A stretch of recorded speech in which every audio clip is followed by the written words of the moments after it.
하나님 말씀 함께 보시겠습니다. 유다서 1절부터 13절까지 말씀입니다. 하나님 말씀은 신약 유다서 1절부터 13절 제가 읽어드리겠습니다. 예수 그리스도의 종이요 야고보의 형제인 유다는 부르심을 받은 자 곧 하나님 아버지 안에서 사랑을 얻고 예수 그리스도를 위하여 지키심을 받은 자들에게 편지하노라. 긍휼과 평강과 사랑이 너희에게 더욱 많을지어다.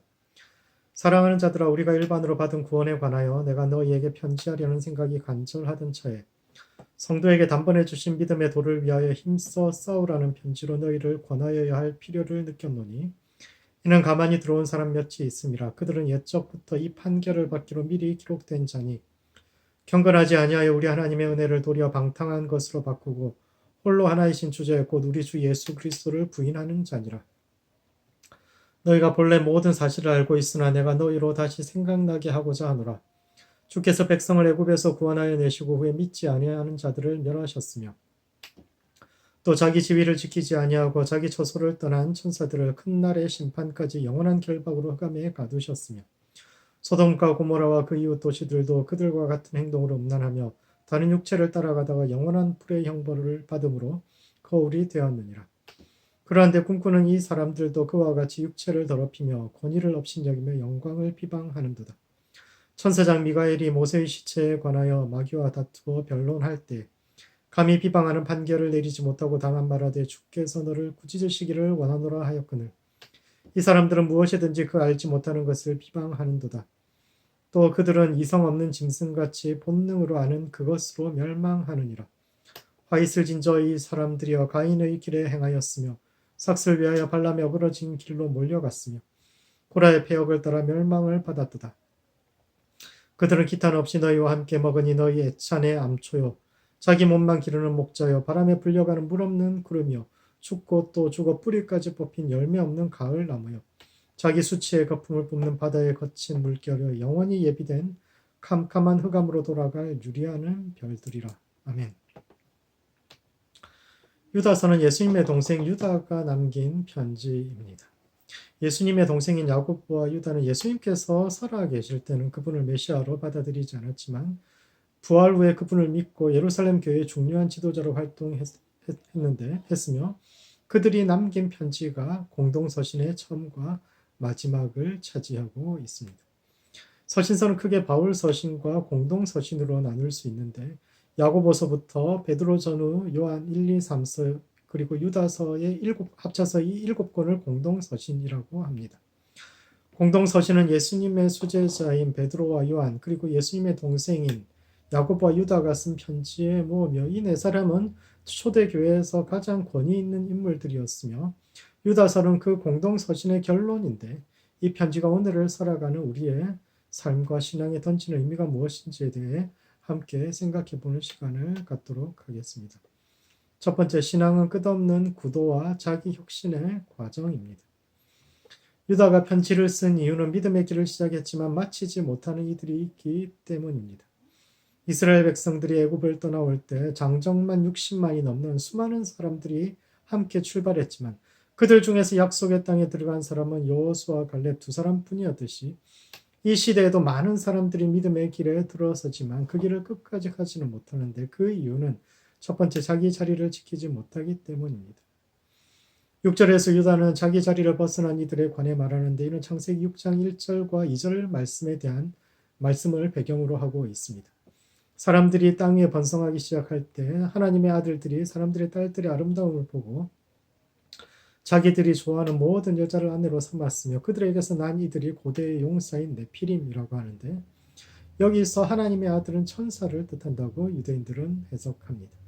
구약 외경서인 에녹스에 따르면 약 200명의 천사들이 하늘의 처소를 떠나 땅에 내려와 인간들에게 마술과 악한 행위를 가르쳤으며 그 후손들을 네피림이라고 하는데 네피림이란 단어는 떨어지다라는 뜻의 나팔이란 단어로부터 나왔고 이는 하늘을 버리고 이 땅에 내려온 자들의 후손이라는 뜻이며 원래 사탄이 하나님을 섬기던 천사들이었다라는 전승으로부터 유래한 단어입니다.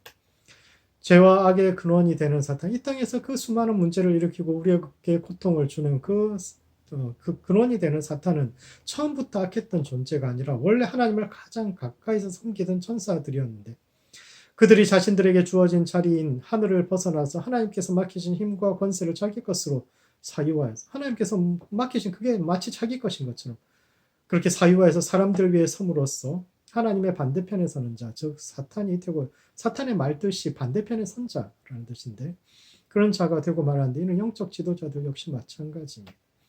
하나님의 청지기로서 사명을 맡은 사람들이 자신의 위치를 잊어버리고 하나님께서 주신 힘과 권세를 자기 것으로 착각한다면 우리는 언제든지 교회를 어지럽히고 하나님의 반대편에서는 악이 될 수 있음을 경고하는 것입니다. 7절도 이와 비슷한 내용인데 7절은 창세기 19장을 배경으로 하고 있습니다.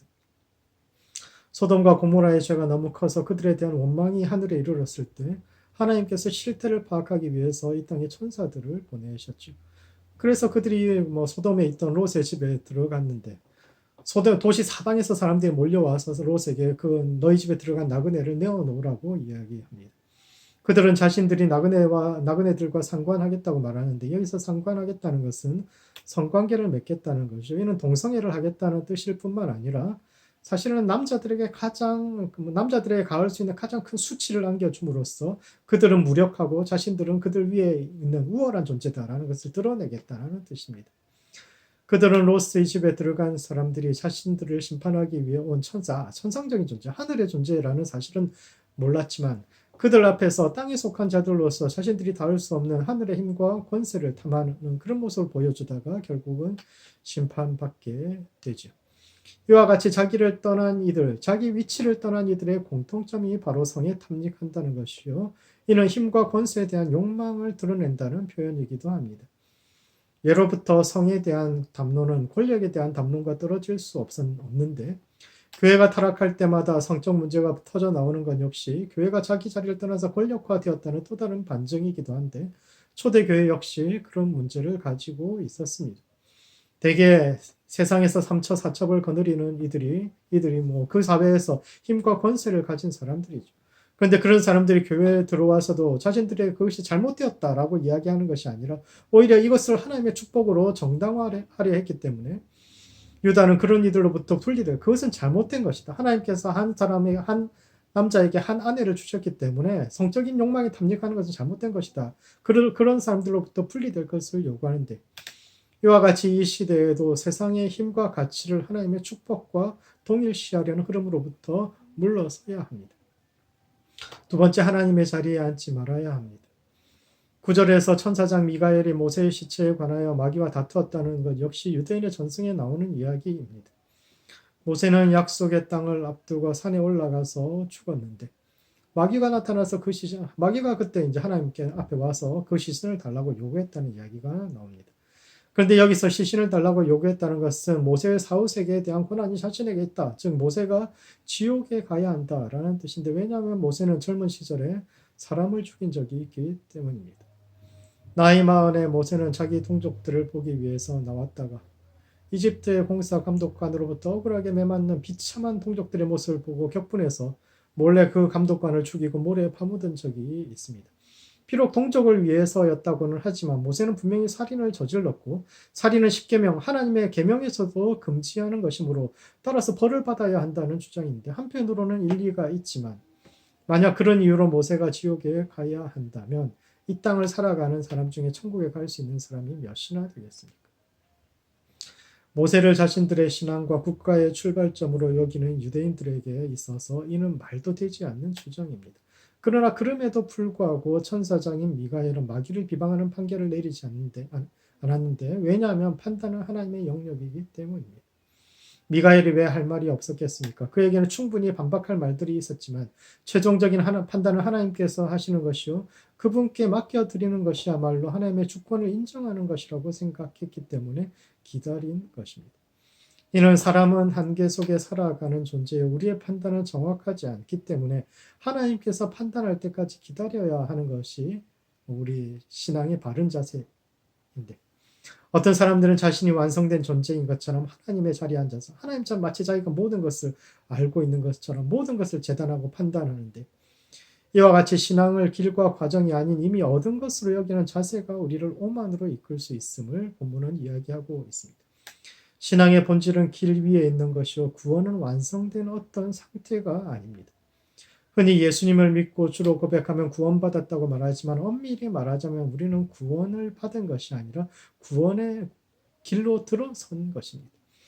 예수님은 당신이 어디를 가든지 따라가겠다는 어떤 청년의 고백에 대해서 여우도 굴이 있고 공중에서도 깃들일 곳이 있지만 인자는 머리 누일 곳이 없다고 말씀하셨는데 이는 예수님 자신의 처지에 대한 한탄이 아니라 인생은 곧 여행이라는 사실을 말씀하신 겁니다. 인생은 끝없는 여행, 구도의 과정이라는 것을 말씀하신 거죠. 사람은 늘 떠나야 하는 존재입니다. 사람이 살아가기 위해서는 상당한 크기의 땅과 물을 얻을 수 있는 그런 곳, 그리고 땔감을 얻을 수 있는 숲이 있어야 했는데 그 세 가지 조건을 갖춘 땅이 많지 않았기 때문에 예로부터 아이들은 어른이 되면 자신만의 땅을 찾아서 떠나야 했습니다. 웬만큼 부잣집이 아니고는 어른이 되면 부모와 고향을 떠나서 자신만의 땅을 향해서 나아가야 되죠. 이것은 지금도 마찬가지 아니에요. 우리가 미국으로 온 이유도 사실은 우리의 땅을 찾아서 온 거죠. 이는 신앙도 마찬가지입니다. 하나님은 각자에게 영적인 땅을 주시는 분이요. 그곳에 도달하기 위해서는 우리의 인생과 우리의 신앙의 길이 그 과정이요 여정 중에 있음을 깨닫고 따라서 우리의 시선을 두고 앞으로 나아가야만 우리는 그곳에 도달할 수 있는데 그러므로 우리가 길 위에 있음을 늘 기억해야 합니다. 하나님은 각 사람에게 땅을 주시는 분이요 저 앞에서 우리를 부르시는 분입니다. 현실에 안주하거나 뒤돌아서지 말고 자신에게 주어진 믿음의 경주를 포기하지 말고 끝까지 앞을 향해 달려서 약속의 땅에 들어갈 수 있는 믿음의 경주를 끝까지 마칠 수 있는 모든 성도들 되시기 바랍니다. 두 번째, 믿음과 삶의 일치를 향해서 나아가야 합니다. 11절에서 유다는 우리가 주의해야 할 사항에 대해서 가인의 길과 발람의 길과 코라의 길을 이 세 가지 길을 주의하라고 이야기하는데 이는 첫 번째 바른 지식만큼이나 내면의 수양, 마음의 수양이 중요함을 이야기하고 있습니다. 가인과 발람과 고라의 공통점은 하나님을 잘 아는 사람들이라는 것입니다. 가인이 살았던 시대는 에덴 동산에서 쫓겨난 지 얼마 되지 않았기 때문에 여전히 하나님과 얼굴을 대면하고 대화하던 시절이에요. 그래서 하나님을 잘 알았던 존재죠. 발람 역시 마찬가지입니다. 그는 이방인이면서 하나님의 정확한 이름이라는 것은 그 존재의 본질을 의미하니까 하나님이 어떤 분이신지 정말 정확히 알았던 사람이 발람이고 고라는 아론이 없었다면 그 시대의 대제사장이 되었을 그런 인물입니다. 그도 하나님을 너무너무 잘 아는 사람들이죠. 그들은 모두 하나님에 대한 놀라운 지식, 정확한 지식을 가지고 있었지만 그럼에도 불구하고 이 세 사람 모두 실패했는데 왜냐하면 자신들의 내면을 다스리지 못했기 때문입니다. 먼저 가인은 하나님을 원망합니다. 그는 자신의 제사는 거절하고 아벨의 제사는 받으시는 하나님을 보면서 내가 뭔가를 잘못했나? 내 삶에 어떤 문제가 없는가? 스스로를 돌아보기보다는 하나님께서 아벨을 편애하신다라고 생각하고 그래서 하나님을 원망하죠. 이에 반해서 발람과 고라는 욕망을 쫓아가다가 망한 사람들입니다. 발람은 하나님께서 여러 번 경고하셨음에도 불구하고 재물을 쫓아 모압으로 내려가서 이스라엘을 저주하려다가 망했으며 코라 역시 마찬가지입니다. 그는 광야에서 250명의 지도자들을 모아서 온 백성이 거룩하고 하나님이 그들 가운데 계시는데 모세는 백성 위에 스스로를 높인다라고 비판했는데 사실은 레위인으로서 하나님께서 맡기신 일에 만족하지 못하고 자기가 제사장 되고 싶어 아론을 제치고 제사장 되고 싶어서 다툰 것인데 이는 하나님을 아는 지식만큼이나 내면을 돌아보고 다스리는 수양이 중요하다는 사실을 말해줍니다.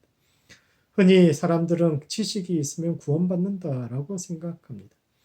예수님께서 세상을 구원하실 하나님의 독생자, 하나님의 아들 독생자요. 그것을 믿으면 구원받는다고 생각하지만 유다는 지식은 구원의 필요 조건이지 충분 조건이 아니라는 것을 이야기하죠. 구원은 죽어서 가는 천국만이 아니라 이곳에서 나의 마음을 다스려서 욕망과 원망에서 벗어나서 참된 평화에 이르는 것으로부터 출발하는 것이기도 하다라는 것을 이야기하는데 그런 점에서 신앙은 자신의 마음을 훈련하는 과정을 포함하는 겁니다.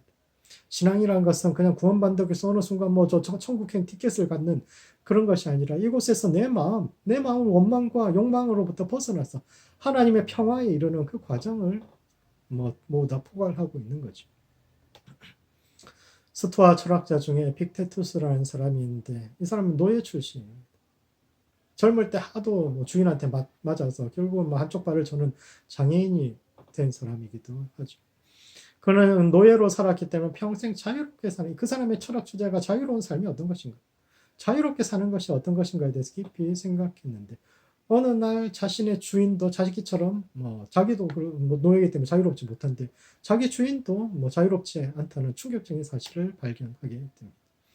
노예인 자신과는 다르게 자유인이요. 자기 주인은 자유인이고 로마 시민권자며 심지어 부와 권세를 가진 귀족으로서 많은 것을 누리는 사람이라고 생각했는데 알고 봤더니 주인도 자기보다 높은 사람 앞에서 손을 비비고 혹시라도 그 사람의 심기를 거스른 것은 없는지 노심초사하는 자기와 전혀 별다르지 않은 그런 모습을 보면서 그 사람 역시 자기처럼 자유롭지 못한 존재라는 것을 알게 되죠.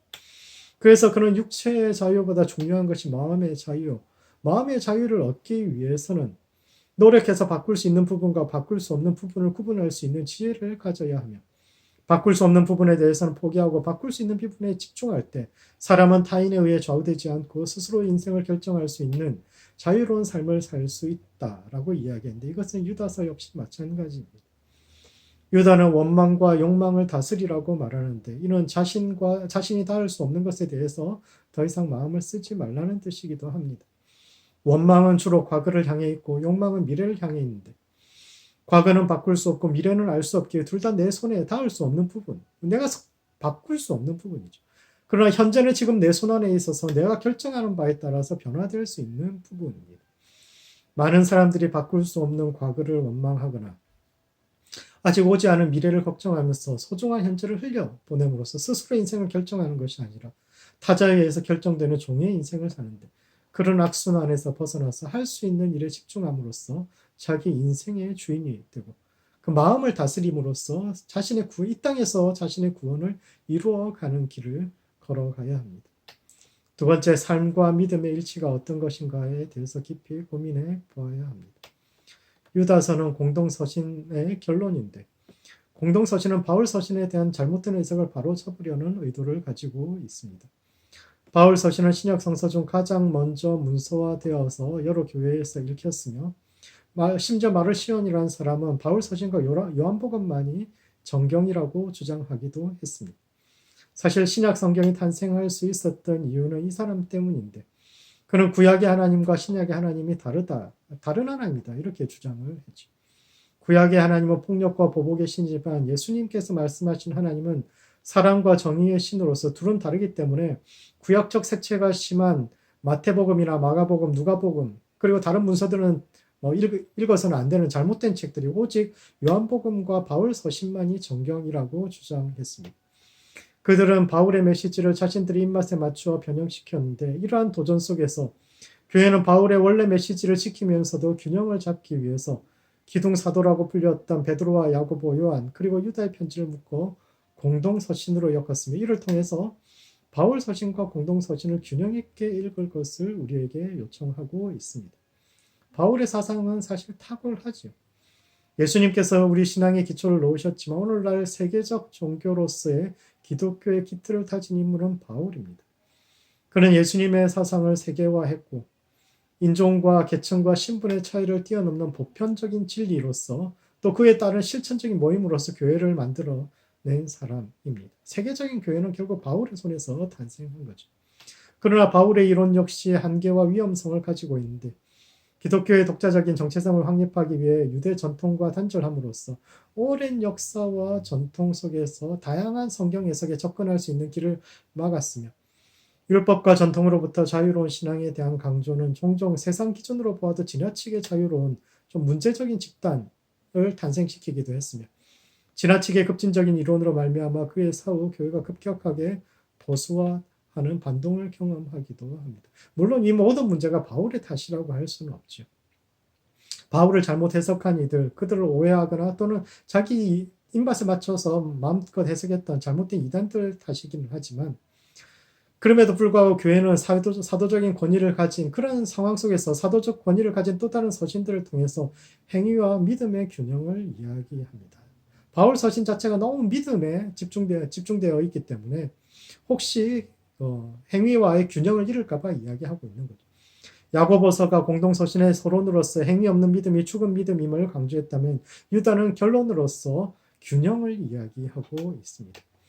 그러므로 믿음과 삶의 일치를 향해서 나아가야 합니다. 바른 지식과 바른 마음, 바른 행위가 모두 필요합니다.